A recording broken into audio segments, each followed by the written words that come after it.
Bonjour à tous et bienvenue à la lecture de cette vidéo qui a pour but d'expliquer les bases de la programmation en Python pour les élèves de l'option ICN, en particulier ICN du lycée Jean Prévost. Alors, le but est de réaliser un programme qui nous écrit l'étape de multiplication de 0 à 10. Alors l'intérêt n'est pas d'avoir des tables de multiplication, l'intérêt est de comprendre comment on réalise un programme qui visuellement est bien réalisé. Alors on a ici le programme, vous voyez, il contient très peu de lignes. Il n'empêche qu'il y a des petits points techniques et on va les expliquer un par un. Donc on va commencer par expliquer l'instruction print, qui est vraiment très important pour débugger les programmes, parce qu'on aura besoin de vérifier quelle est la valeur des variables quand on exécute un programme un peu compliqué. Et puis on verra l'utilisation des boucles et ce qu'on appelle les indentations, qui sont très importantes en Python. Alors je rappelle qu'en bas on a ce qu'on appelle l'interpréteur, qui est la console Python. On reconnaît avec les trois chevrons qui sont ici, et en haut on a l'éditeur qui permet d'écrire des programmes plus longs. Alors on va voir d'abord l'instruction print. Donc ici on a une chaîne de caractères bonjour, il faut l'enfermer dans des cotes. Donc print parenthèse, toujours la parenthèse, et les cotes ici bonjour. On peut également utiliser les guillemets. Ici on a la parenthèse et des simples guillemets et ensuite la chaîne de caractères. Alors si on enregistre ce petit programme, eh bien on voit un résultat qui est déjà très important, c'est que quand on utilise l'instruction print, eh bien par défaut l'impression sur l'interpréteur se fait avec un retour à la ligne à la fin de l'instruction. Vous voyez, entre bonjour et ICN, on est passé à la ligne. Si l'on veut éviter ce retour à la ligne, eh bien, on peut par exemple écrire une suite de nombres. Si je veux imprimer 2, 3 et 4 sur la même ligne, eh bien, je fais print, parenthèse, 2,3, 4. Et là, si on regarde simplement le résultat de ce mini-programme, 2, 3, 4, cette fois-ci, apparaissent sur la même ligne. Donc lorsqu'on met une virgule, eh bien, l'impression se fait sur une même ligne. Mais si je mets un autre print, par exemple une chaîne de caractères, eh bien, comme tout à l'heure, on aura 2, 3, 4 et à la ligne, bonjour. Si l'on ne veut pas que 2, 3, 4 et bonjour soient séparés d'une ligne, eh bien, on précise qu'à la fin de l'instruction print, donc end, on précise par exemple que l'on veut un espace ou tout type de caractère, par exemple des tirets.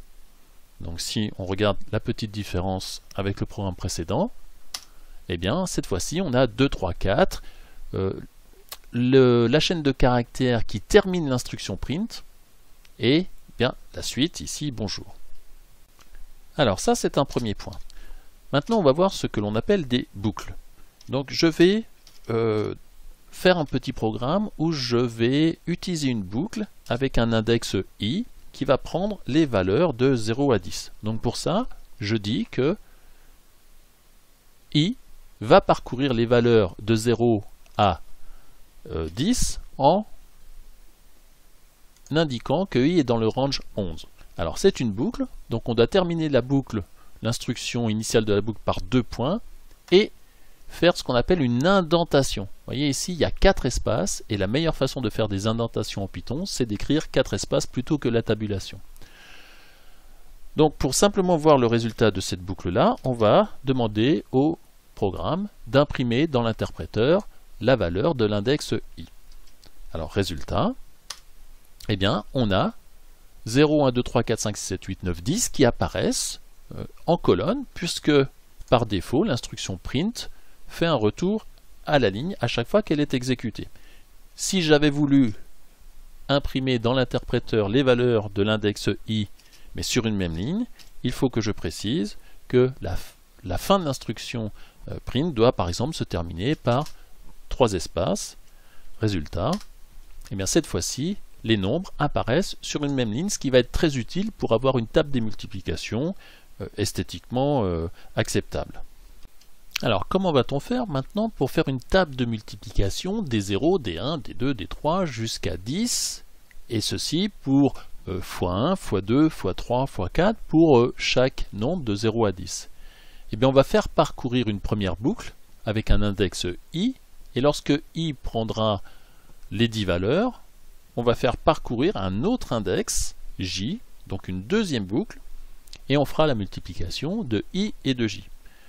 Donc, comment on s'y prend? Eh bien, on fait un premier bloc d'instruction qui est une boucle. I va prendre les valeurs de 0 à 10. Pour chaque valeur de i, on fait un deuxième bloc d'instruction qui est une autre boucle, où cette fois-ci j va prendre les valeurs de 0 à 10. Et pour voir ce que ça donne, eh bien, on va imprimer les valeurs de i et de j. Donc, si on regarde ce que donne ce programme, eh bien, on voit l'idée de la boucle. Vous voyez, au début, i vaut 0, et la deuxième boucle est parcourue. Lorsque j a obtenu sa dernière valeur, c'est-à-dire 10 dans le range 11, hein, ça va de 0 à 10, donc de 0 à 10, ça fait 11 valeurs. Donc quand j vaut 10, eh bien, on reprend la première boucle. Et cette fois-ci, l'index, il est augmenté de 1. Cette fois-ci, i vaut 1. Et pour toutes les valeurs de i égale 1, j va de 0 à 10. Donc, qu'est-ce qu'il suffit de faire pour avoir la table de multiplication? Plutôt que d'écrire ça, on va simplement imprimer i fois j. Alors, vous allez voir que le résultat n'est pas du tout esthétique, puisque si on imprime i fois j, eh bien, la multiplication, à chaque fois, va changer de ligne, ce qui est vraiment pas visuel. Donc, il suffit juste de modifier un petit point et de dire que la fin de l'instruction print ne doit pas se terminer par un retour à la ligne, mais par exemple par 4 espaces. Maintenant la différence, eh bien, la différence elle est un petit peu loupée également, parce que cette fois-ci, eh bien, dans l'interpréteur, toutes les opérations apparaissent en ligne. Alors qu'est-ce qu'il suffit de faire? Il suffit, lorsqu'on a fini une première boucle de valeur de i, d'imprimer par exemple une ligne vide. Donc on va ajouter dans le premier bloc, hein, le premier bloc en fait c'est tout ce qui est là. Dans le premier bloc, on va imprimer une ligne vide. Donc résultat, eh bien c'est déjà un petit peu mieux. On n'a plus qu'à renforcer un petit peu l'esthétique. Alors on peut par exemple imprimer pour chaque renouvellement de la boucle i, ou pour chaque continuation de la boucle i, on peut imprimer par exemple table d. Donc là c'est une chaîne de caractères, donc je l'enferme dans des cotes, virgule, et on va mettre la table d, alors je vais mettre un espace ici, la table des quoi? La table des i. Et on fait un end égale un espace, on regarde le résultat, et vous voyez, on a la table D1, la table D2, etc.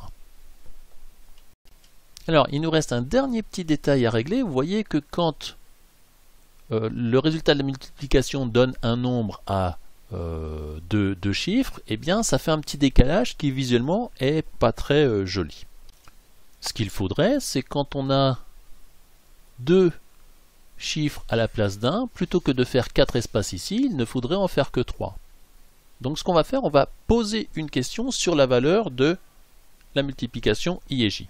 Donc comment poser une question à Python? Et ça c'est vraiment quelque chose de très important, parce que dans tous vos programmes, vous allez faire ce qu'on appelle des instructions conditionnelles. Alors comment je pose une question en Python? Je pourrais lui poser la question, est-ce que 2 est égal à 2? Alors là, Python ne va pas apprécier, il va vous mettre un message d'erreur. 2 égale 2, surtout le point d'interrogation, il ne comprend pas. Par contre, ce qu'il comprend, c'est 2 égale 2.